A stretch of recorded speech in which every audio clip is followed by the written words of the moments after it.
Hi, so we're going to have a look at Othello's Soliloquy in Act 3, Scene 3, which begins midway through the scene at line 290. And as always with soliloquies, you need to think about what's happened before the soliloquy and perhaps, if relevant, what happens afterwards. Now this is Othello, the character's only true soliloquy.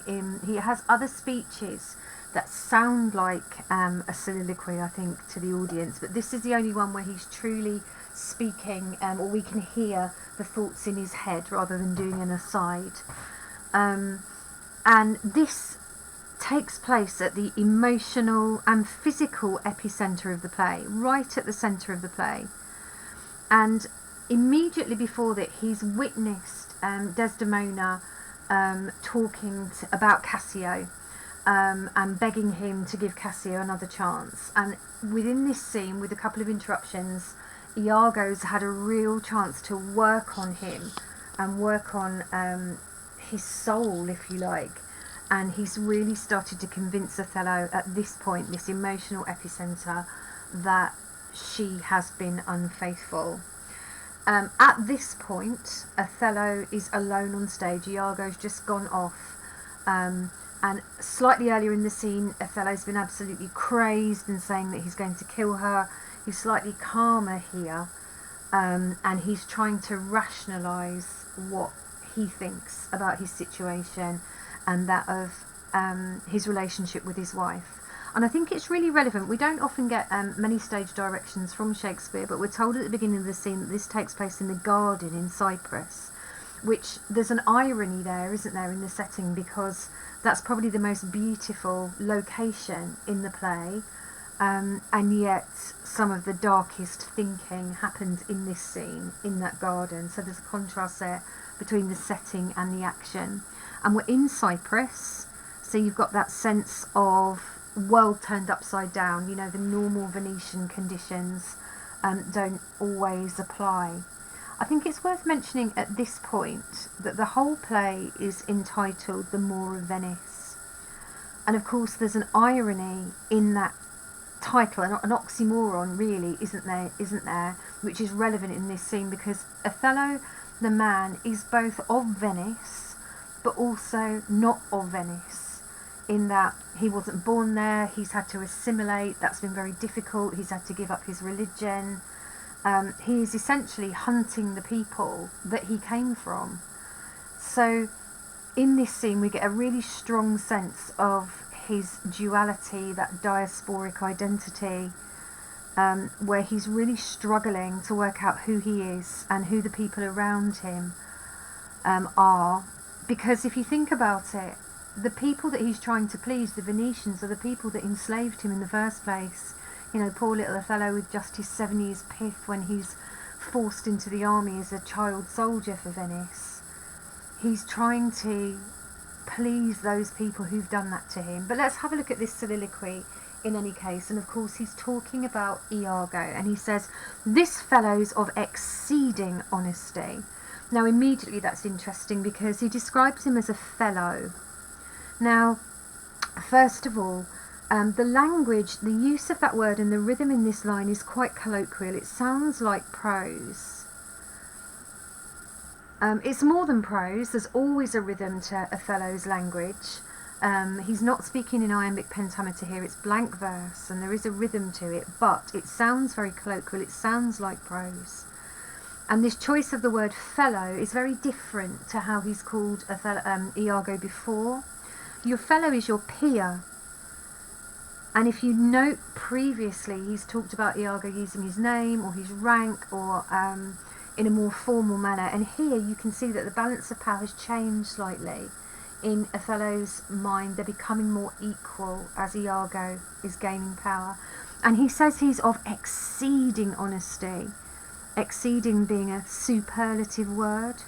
So superlative in like good, better, best. Best is the superlative. So he's the most honest you can be. So again, we've got verbal irony there. This fellow's of exceeding honesty and knows all qualities with a learned spirit of human dealings. So notice here that what Othello really prizes about Iago is his understanding of human nature. So he prizes that in Iago. I'll just write that down for you. And human dealings to me sounds quite domestic. And remember that Iago is older than Othello by a fraction, so it seems that he prizes Iago as a kind of model of how you behave in a domestic setting. A lot of the way that Venetians behave is a mystery to Othello, and perhaps he's used Iago to kind of translate that for him. And then we get this caesura, this sudden stop. So he's saying, oh, this guy's really, really honest, I really appreciate what he's got to say, he always knows what people are thinking, and then we get that caesura. If I do prove her haggard, so this sudden change of topic, he's now talking about Desdemona, and forgive my language, but what he's saying here, if I do prove to her that she's a whore, so suddenly his mind flits to Desdemona, so he's a little bit out of control here.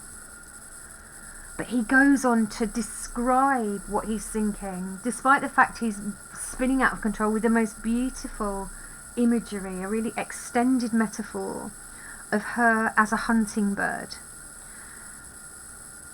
And the kind of bird he's describing is something like a kestrel, so the kind of bird that a hunter would have, and they would have a bird to help them. So it matches that my fair warrior description of her earlier in the play. She is his helpmeet. She is someone who helps him hunt. But if I do prove her haggard, if I do prove her to be behold, though that her jesses were my dear heartstrings, I'd whistle her off and let her down the ring to play at fortune. So we've got this metaphor here where he says, if she turns out to be unfaithful to me, even though her jesses, now jesses are the kind of leather straps that are attached to a bird of prey's feet that you hold on to when they're sitting on your hand to keep control of them. And he says they are his heartstrings. Heartstrings were an idea that began in the medieval period, I think probably from illegal autopsies. The idea that the muscles around a heart formed a kind of string bag around it and tightened the heart as necessary. So your heartstrings, and we talk about tugging at my heartstrings even now when something makes me emotional, don't you? Your heartstrings control your heart. Her jesses, the things that I use to control her, control my heart. So you've got this idea of kind of codependence here. They control each other. It's symbiosis, isn't it? Just rather like him and Othello, him and Iago. If I find that she is unfaithful, I will let her loose and let her go and prey at fortune. I'll let her go and fend for herself. So it's quite callous, this woman that he's supposed to idolise is, if she's unfaithful, I'll just set her free and she'll have to look after herself. And then we get another caesura, a second caesura here, another change of topic. So you can see again that his mind is flitting from here to there. Haply, for I am black and have not those soft parts of conversation that chamberers have. So again, there's verbal irony here, where he says, because I am a black man, I can't speak as well as chamberers. So civil servants, people that hang around lords and ladies and the king, talking to them in sophisticated manners. So he says he's unsophisticated. I have not those soft parts of conversation. And then expresses that in the most eloquent way. So again, you've got this kind of internalised hatred. He doesn't understand how eloquent he actually is. And you can hear it in the sound devices. Haply, for I am black and have not those soft parts of conversation. So that's quite sibilant, but it's mixed in with harsh p and t sounds, that consonants, which suggests his, again, internalised hatred. And this part, I think, is most emotive for an audience. I am declined into the vale of years. He thinks he is gradually aging, and that sets him apart from Desdemona. So this is the part to me that's the real emotional epicenter. We go in Othello by this point from a very excited bridegroom and a man who knows that he's very much needed by Venice to a man who thinks he's just old and tired and not worthy of his new bride. Yet that's not much. I'm not that old. You know, it's so emotive, this part. He's trying to convince himself it might be okay. But then he turns again. She's gone. Another caesura. So the structure of that line, as well as the content of it, mirrors his internalized hatred, his depression at the idea he's too old for her, that he's lost her. And then you've got these caesuras. She's gone. I am abused. And my relief must be to loathe her. So Othello is very polarised, isn't he, in his opinions, particularly at this point. There's no mitigating circumstances for him and Desdemona. If she does not love him fully, he must loathe her. It is literally a case of love or loathe. And then caesura, and he goes off on another topic. Oh, curse of marriage, that we can call these delicate creatures ours and not their appetites. I had rather be a toad and live upon the vapour of a dungeon than keep a corner in the thing I love for others' uses. And he talks about how women are delicate creatures, but that they have appetites. And here he is saying that you own the woman, but not what they do with it. And it matches this image up here of the hunting bird, doesn't it? You can hold the bird in your hand, but once you let them go, you can't control where they fly off to and what they hunt. So there's this extended idea that women are like wild things that men can't control. Notice there the kind of juxtaposition of the word delicate and the word appetite. He's pointing out that he feels that women have a dark side, because he's getting there, isn't he, that they have a sexual appetite. Here we get this continued imagery of sort of witchcraft and disease, which is run throughout the play, which is part again of his internal loathing. And it's all about his sorrow being about her being unfaithful to him. The idea that I would rather live in a dungeon and breathe poisoned air and live on that than keep a corner, than have a tiny little hope if she's been unfaithful in the thing I love for others' uses. 'Tis the plague of great ones. So again, we've got further imagery of disease. And he suggests that powerful people, so at this point there's a sense that he still feels fairly powerful, they have this destiny of being betrayed by others. 'Tis destiny unshunnable, like death.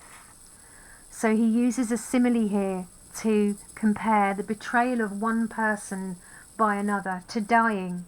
So again, this is how polarised his view is. If you betray me, you may as well kill me. And we've got an idea here that he feels that whatever he does, he will be controlled by fate. 'Tis destiny unshunnable. Even then, this forked plague is fated to us when we do quicken. When we do quicken, that means come alive. So the minute we are born, we are fated to this forked plague. So again, we've got further imagery there of disease. You know, it was written in the stars that I would be plagued by unfaithful, betrayals. And of course, the irony of this is he starts off by saying that Iago is of exceeding honesty and then criticises Desdemona. In fact, it's Iago who's betraying him and Desdemona who has been of exceeding honesty. And here he says that forked plague obviously gives you imagery that relates to kind of devils again, which Othello uses a lot. But then when they come back in, you get this staggering, what I will call volte-face, turn of face. So at this point in the play, at this emotional epicenter in the play, he's still not convinced. If she be false, oh, then heaven mocks itself, I'll not believe it. At this moment, right at this point, he doesn't quite believe her to have been unfaithful. And after this soliloquy, of course, the handkerchief will be taken. So you've got the kind of action to follow this, because he's not quite convinced. Shakespeare has to step up the pace a little bit.